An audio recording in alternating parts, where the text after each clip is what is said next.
مس شمائلہ آپ کی طرف اگر واپس آئیں، ہم نے اس کانٹیکسٹ میں بات کی بھی کی، ہم نے اس مسئلے کے اوپر تو بات کر لی کہ مسئلہ بڑھتا کیسے ہے، ٹھیک ہے، اور ہم اپنی کون سے رویے ایسے ہیں جن سے ہم مسئلے کو بڑھا دیتے ہیں.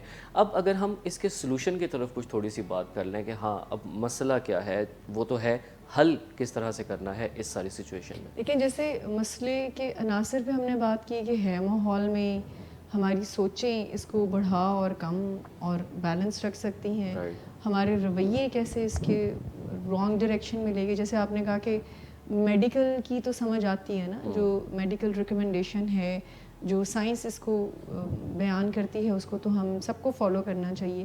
لیکن اگر لے مین اور کامن سینس کو بھی آپ اسی اپنے آپ سمجھ لیں کہ وہی درجہ دیں جو سائنس کو دے رہے ہیں، تو یہ ٹھیک نہیں ہے. بلکہ زیادہ تر تو لوگ اس سے بڑھ کر دے رہے ہوتے ہیں، وہ ٹھیک نہیں ہے. اس رویوں سے پرہیز کرنا چاہیے. جذبات بہت زیادہ انوالو ہیں اس مسئلے میں. ایک فیئر جو ہے وہ بہت زیادہ پریویل کر چکا ہے. لوگ گھروں سے باہر نہیں نکل رہے، مل نہیں رہے لوگوں کو. ایک جو ریکوائرڈ اور ریکمینڈڈ احتیاطیں ہیں وہ تو ضرور کی جائیں، لیکن اپنے فیئر کے انفلوئنس میں، اپنے خوف کے اثر میں ایسے کام بھی لوگ ذرا زیادہ کرنا شروع کر دیا. ابھی صبح میں آج پڑھ رہی تھی کہ کہا گیا ہے کہ 3 ویکس کی گروسری جو ہے وہ آپ کر کے رکھ لیں، یعنی آپ باہر گھر سے بالکل بھی نہ جائیں. تو اس کو ذرا سوچ لیں، اس کو ذرا ہم ریسرچ کر لیں کہ یہ کوئی اوتھینٹک ریسورس سے آ رہی ہے یا یہ کوئی کامن سینس کا ہی ریکمنڈیشن ہے.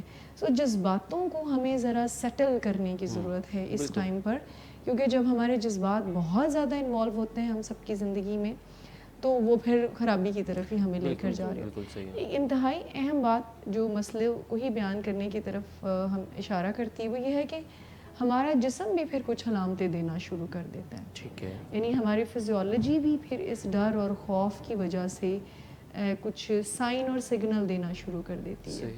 اب وہ کیا ہے کہ چھوٹے سے سمٹم کو بھی ہم ذرا سوچوں میں ایگزیجریٹ کر دیتے ہیں. خوف کی وجہ سے ہماری انزائٹی کے سمٹمز آنا شروع ہو جاتے ہیں. ہمارا دل جو ہے وہ تیزی سے دھڑکنا شروع کر سکتا ہے. ہماری ریسٹلیسنس بہت زیادہ ہو سکتی ہے. نیندیں اڑ سکتی ہیں. جیسے بھی تھوڑی دیر پہلے آپ نے کہا کہ ایک بندہ کوئی کہے کہ میں نے آنکھوں سے جج کیا ہے کہ تمہیں پرابلم ہے، تو اگلے بندے کی نیند ختم ہو جائے گی، بھوک ختم ہو جائے گی.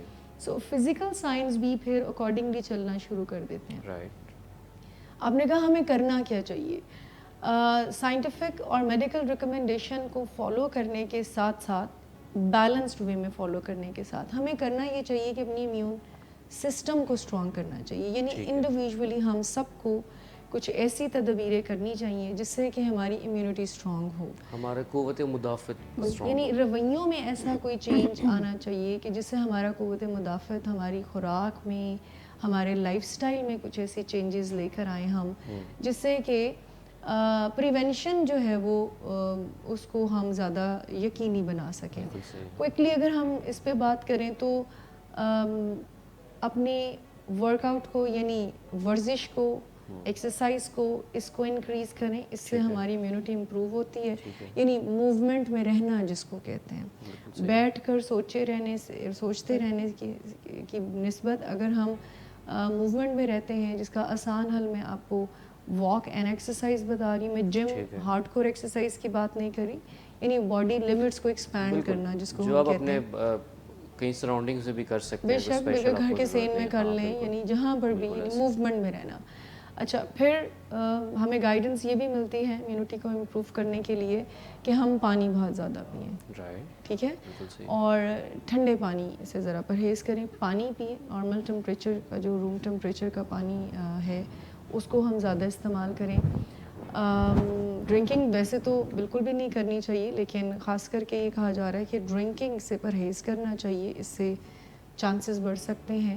پھر اپنی ڈائٹ کو بہت بیلنسڈ اور باقاعدہ طور پر گائیڈ لائنز ہیں کہ فروٹس اینڈ ویجیٹیبلس کو ذرا زیادہ انکریز کریں. پروٹین کا انٹیک جو ہے وہ ذرا زیادہ کریں. وائٹامن ڈی کو انکریز کرنے والی جو ہے وہ خوراک جو ہے وہ استعمال کرنی چاہیے. یہ سائنٹیفک چیزیں ہیں نا جو لاسٹ پوائنٹ از اپنی نیند اور ریسٹ کا بہت خیال رکھیں. دیز آر دا تھنگز جو انڈیویجولی ہم اپنے بیہیویئرز میں لے کر آئیں تو وہی can find the effect